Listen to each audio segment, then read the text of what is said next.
बहुत समय पहले एक छोटे से गांव के किनारे एक पुराना और उजाड़ महल था।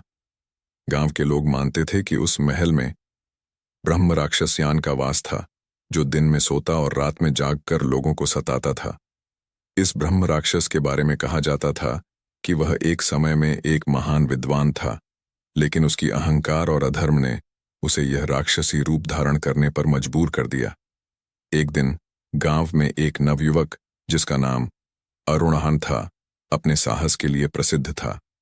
उसने गांव वालों से सुना कि ब्रह्म राक्षस के महल में अनगिनत खजाना छिपा हुआ है, लेकिन कोई भी अभी तक वहां से सुरक्षित लौटकर नहीं आया। अरुण ने यह ठान लिया कि वह उस खजाने को खोजकर गांव के लोगों की मदद करेगा और इस डर से मुक्ति दिलाएगा। रात का समय था और गांव के लोग अपने घरों में छिपे हुए थे। अरुण अपनी तलवार और कुछ धार्मिक मंत्रों का ज्ञान लेकर महल की ओर निकल पड़ा। जैसे ही वह महल के पास पहुंचा, हवा में अजीब सी सरसराहट होने लगी और अचानक महल के बड़े दरवाजे अपने आप खुल गए। अंदर अंधेरा था, लेकिन अरुण ने अपने दीपक को जलाया और अंदर प्रवेश किया। महल के भीतर हर चीज पर धूल की मोटी परत थी और हर कदम पर उसकी गूंज सुनाई दे रही थी। अरुण ने धीरे धीरे आगे बढ़ना शुरू किया। वह खजाने के कमरे की खोज में था, लेकिन उसे हर जगह एक अजीब सी ठंडक महसूस हो रही थी। अचानक एक गहरी आवाज ने उसे रोक दिया। कौन है जो मेरे महल में घुसने की हिम्मत कर रहा है? यह आवाज ब्रह्म राक्षस की थी। अरुण ने हिम्मत जुटाई और आवाज की दिशा में बढ़ा।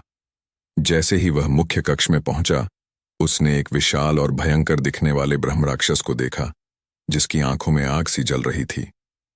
उसकी उपस्थिति ही इतनी डरावनी थी कि किसी भी आम इंसान की हिम्मत जवाब दे जाए। लेकिन अरुण ने अपना साहस नहीं खोया। ब्रह्म राक्षस ने गुस्से में कहा, तू कौन है जो मेरे खजाने का लालच लेकर यहां आया है? कोई भी इंसान यहां से जिंदा नहीं जा सकता। अरुण ने शांत स्वर में उत्तर दिया, मैं यहां किसी लालच से नहीं, बल्कि अपने गांव के लोगों को इस डर से मुक्ति दिलाने आया हूं। ब्रह्म राक्षस हंसा। उसकी हंसी से महल के दरवाजे कांपने लगे। उसने कहा, तू मुझे रोक नहीं सकता। मैं शापित हूं और जब तक मेरा उद्धार नहीं होगा, मैं ऐसे ही लोगों को डराता रहूंगा। अरुण ने उसके शाप का कारण पूछा तो ब्रह्म राक्षस ने बताया कि वह एक समय में एक विद्वान ब्राह्मण था, लेकिन अहंकार के कारण उसने अपने गुरु का अपमान किया और उसे शाप मिला कि वह ब्रह्म राक्षस बनेगा। जब तक कोई साहसी और धर्मात्मा व्यक्ति उसे मुक्त नहीं करेगा, तब तक उसकी आत्मा इस महल में भटकती रहेगी। अरुण ने तुरंत अपने साथ लाए हुए धार्मिक मंत्रों का पाठ शुरू किया और ब्रह्म राक्षस के सामने बैठकर ध्यान लगाया। जैसे जैसे मंत्र की ध्वनि गूंजने लगी, ब्रह्म राक्षस की राक्षसी शक्ति कम होने लगी। उसकी चीखें धीमी हो गईं और कुछ ही क्षणों में वह धीरे धीरे धुएं में विलीन हो गया। ब्रह्म राक्षस मुक्त हो चुका था।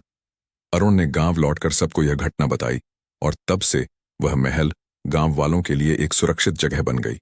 ब्रह्म राक्षस का खौफ हमेशा के लिए खत्म हो गया था। शिक्षा। अहंकार और अधर्म का परिणाम हमेशा बुरा होता है और सच्चे साहस और धर्म से हर बुराई का अंत संभव है।